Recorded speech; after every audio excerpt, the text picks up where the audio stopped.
no request made to bring back Jinping's ashes. MPs can be fined, suspended for not declaring assets.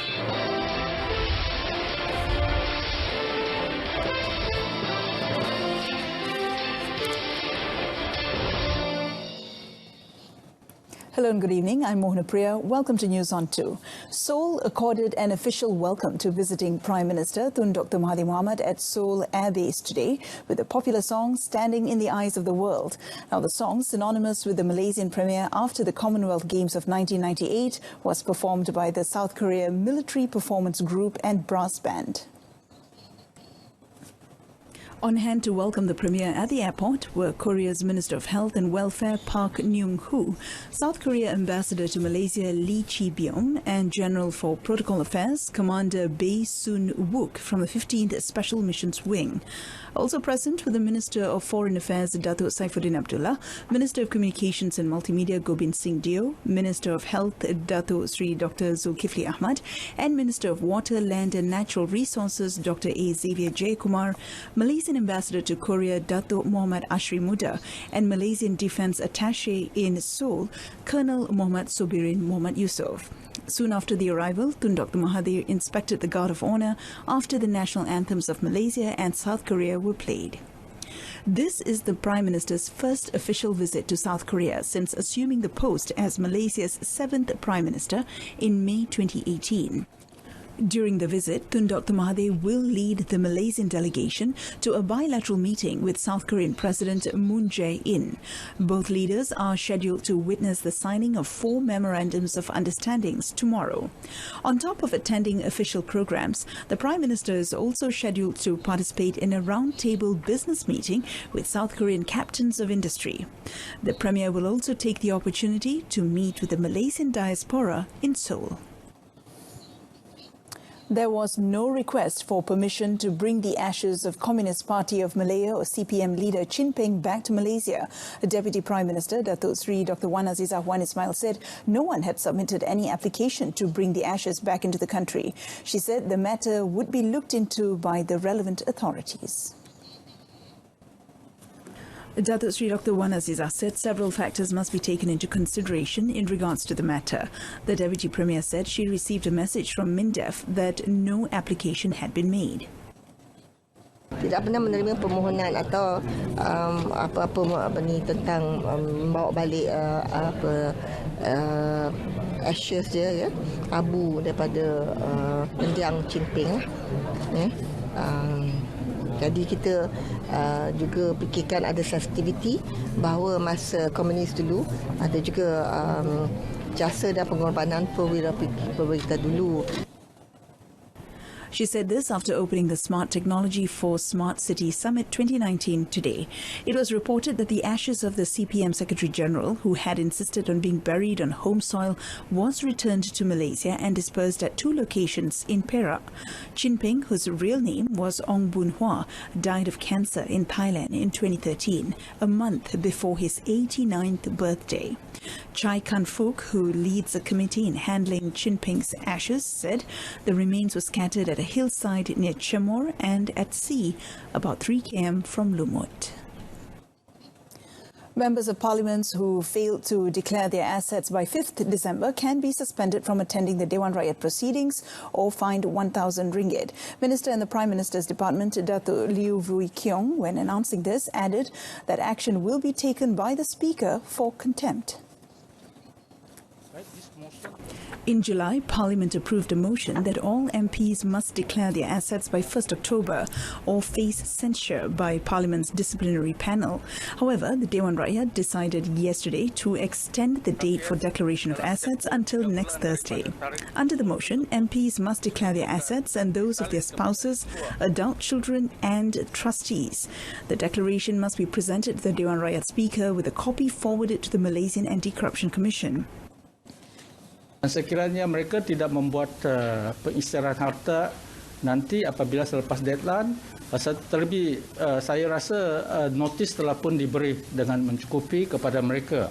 Right? So it's already sufficient notice given to them. If they still don't want to file their asset declaration, maka pihak Dewan Speaker dapat mengambil tindakan terhadap mereka. Under the motion, MPs found providing false declaration would be subject to Section 199 of the Penal Code, punishable under Section 193, which provides for a maximum 3-year jail sentence and a fine upon conviction. MPs who failed to declare their assets will be referred to the Parliamentary Rights and Privileges Committee. Meanwhile, Datuk Liu said the proposed Freedom of Information or FOI Act will come into force by next year, with certain provisions from the controversial Official Secrets Act 1972 or OSA to be included in the former. He also maintained that the government would do away with the OSA altogether, as pledged under the Pakatan Harapan manifesto. Looking into that at this moment, give us time, right? And I have to consult with all these stakeholders. And then we have to look into the experiences from the other countries. Also, I think this is one of the reformations that we are undertaking.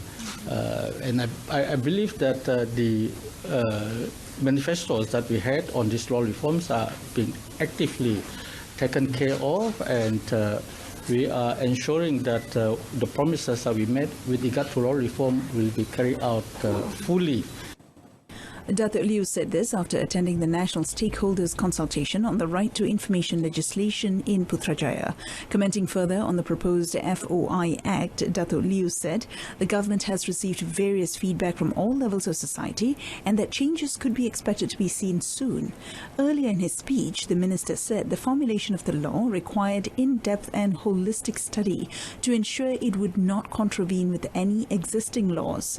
On claims that there have been some resistance from certain quarters of the civil service on the FOI Act, the minister said this was expected as per any other new laws that are introduced. The Health Ministry will soon draft a regulation pertaining to the cultivation of ketum to provide clear guidelines and prevent the abuse of the crop. Besides that, the Ministry is also in the midst of amending the Poisons Act 1952 to address the issue of cultivation, possession and distribution of ketum. Deputy Health Minister Dr. Lee Boon Chye said a license for ketum cultivation will only be granted to those who comply with the regulations set by the ministry. He added that ketum planting will only be allowed for research and medical purposes. Tapi kita pun tak mahu ketum ini disalahgunakan oleh orang awam, khususnya kanak-kanak kecil yang gunakan ketum dan mereka tertagih kepada ketum dan akan jadi masalah. He said this after launching the Asia Pacific Society for Alcohol and Addiction Research Conference in Bangi. The conference, being held in Malaysia for the first time, is a platform for experts and researchers to share ideas on the effectiveness of dealing with drug addiction issues. More than 200,000 ringgit worth of drugs were seized and 11 people arrested in 7 raids carried out in Rawang and Bukit Beruntung.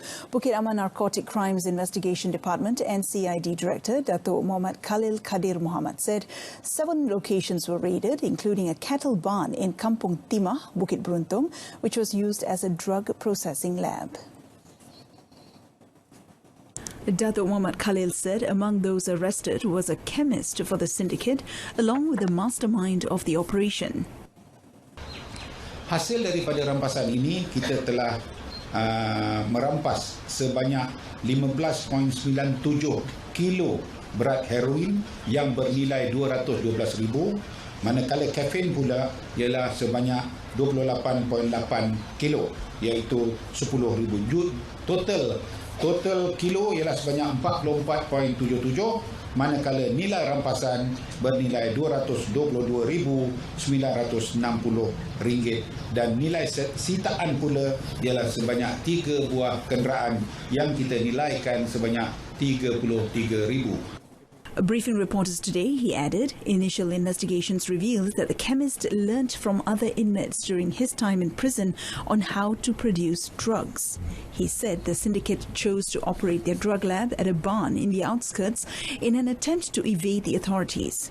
Datuk Muhammad Khalil said police believed the syndicate could have operated for another 5 months if the operation had not been busted. Those arrested, aged between 34 and 53, have been remanded until 3rd December. He said the latest success marked the 17th drug lab raided and shut down this year. On another matter, Datuk Mohamad Khalil said 334 drug pushers were detained nationwide on Tuesday during the latest stage of a special operation codenamed Ops Dam Tokan. Coming up, RON 95 to rise gradually till it reaches market price. Stay with us.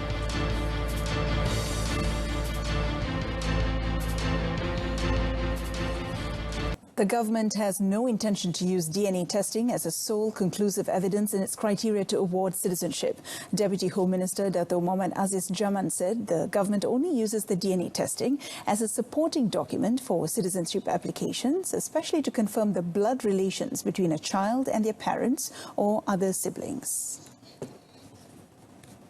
Datuk Mohamad Aziz said that the granting of citizenship was subjected to the provisions of the Federal Constitution, adding that each applicant still needs to comply with other laws, especially in relation to marriage registration, and has a valid state of residence in the Federation.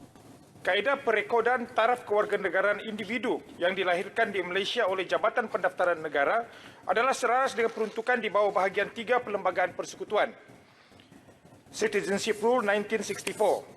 serta perundangan berkaitan yang berkuat kuasa dalam isu pendaftaran perkahwinan, kesahtarafan anak, peraturan imigresen dan lain-lain.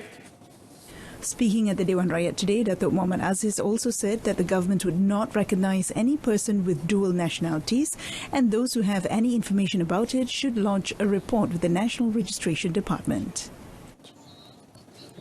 Now, the new petrol subsidy program, or PSP, is set to start next year. According to Deputy Minister of Domestic Trade and Consumer Affairs Chong Jieng Jen, RON 95 petrol prices will move up by 1 cent per week till it reaches the market price. Itu kita akan mengampungkan harga minyak, harga petrol untuk meringankan kos sara hidup rakyat dan juga untuk supaya harga barangan tidak akan melambung terdadak. Kita akan mengapungkan harga petrol berperingkat, iaitu 2 sen, 1 sen, 2 sen satu minggu atau 1 sen satu minggu, sehinggakan harga RON 95 mencapai harga pasaran. Chong said that PSP will not be applicable in Sarawak, Sabah and Labuan, where motorists will continue to enjoy RON 95 petrol at the current price of RM2.08 per litre. He added the decision to float the fuel price is to reduce the rakyat's cost of living and to avoid the prices of goods rising sharply. On another matter, Chong said it's true that the Food Bank Siswa program was also carried out during the time of the previous Barisan Nasional administration. However, it was an initiative by the private sectors and did not gain enough attention nor received well. Chong said the program was taken over by the Pakatan Harapan government, taking into consideration the welfare of the undergraduates. Dulu memang ada program Food Bank, tetapi ia adalah inisiatif swasta dan kementerian hanya beri bantuan saja. Tetapi selepas kita mengambil alih sebagai kerajaan, kita secara besar-besaran dan untuk melaksanakan program Food Bank ini, dan juga kita telah berunding dengan pasaraya di bawah jagaan kawasan kementerian saya ini untuk melaksanakan dan juga menggalakkan lebih lagi dermaan makanan. Chong added that ever since the program was implemented in 21 public universities, it has benefited 6,870 students. The program, aimed at helping students from the B40 low-income earners, was launched by the ministry last December. University of Malaya, has successfully climbed to the 13th spot in the QS Asia University Rankings 2020. Previously, the university was ranked 19th. Education Minister Dr. Mazli Malik said a significant improvement also showed by University Technology Mara when it ranked 119th, up from 137th previously, while University Malaysia Pahang UMP took the 134th place from 188th.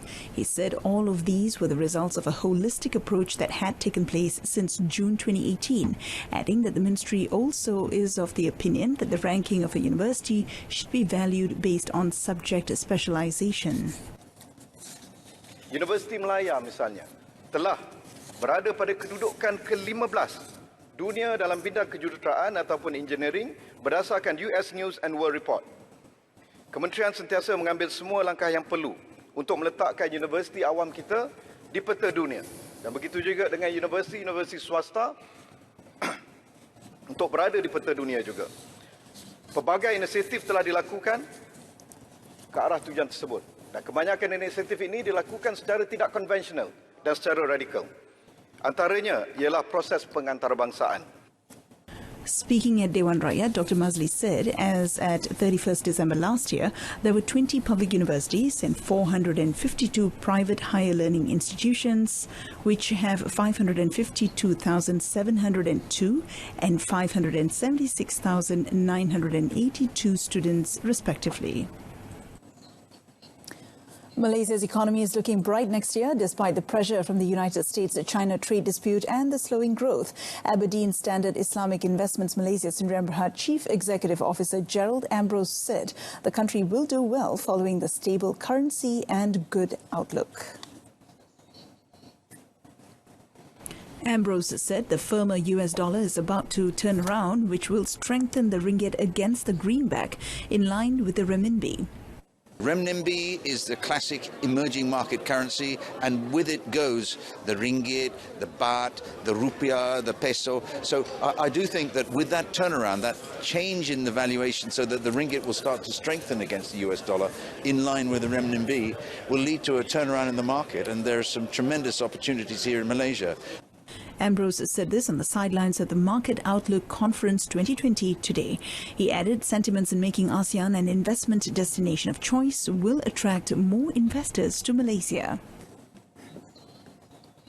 Global management consulting firm Korn Ferry says salaries in Malaysia are expected to increase by 5% in 2020, while real wage growth is expected to drop marginally to 3.5% from 3.6% last year after adjusting for an inflation rate of 1.5%.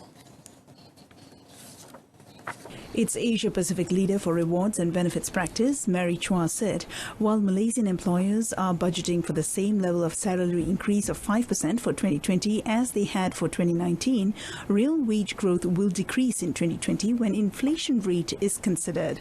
She said there has been a lot of discussion that the inflation rate does not reflect the rising cost of living in Malaysia, and the government is working on developing a new index that can provide better accuracy on the cost of living.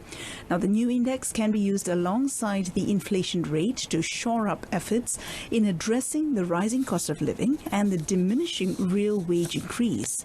Across Southeast Asia, Korn Ferry said Indonesia is expected to have the highest real wage growth at 5.1% after accounting for an inflation rate of 3%.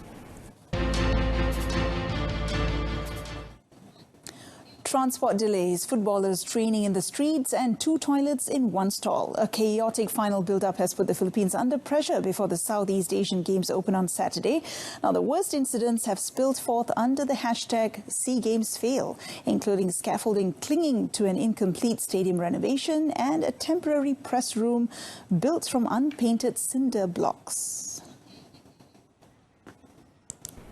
In one tweet, the game's slogan of "We win as one" was twisted into "We as one" to accompany a photo of one of venue's ladies' room where contractors had put 2 toilets in a single stall, an image that has gone viral. This came on top of the Philippines apologizing on Sunday for leaving incoming football squads stranded at the airport or stuck waiting for hours to check into their rooms. Thailand men's footballers trained in the streets near their hotel after their coach complained that the facilities provided were too far away. Monico Puentevela, who was organizing committee chair in Manila's 2005 hosting of the Games, was one prominent critic of the preparations. The Games in Clark, Manila and Subic, which run through 11th December, are particularly complex with a record 56 sports across dozens of venues that are in some cases hours drive apart, even before Manila's notorious gridlock traffic is factored in. And that concludes this evening's News on 2. In our top story today, no request made to bring back Chin Peng's ashes. Join us again at 12:30 tomorrow afternoon. I'm Mohamad. Stay tuned to TV2 and have a great evening.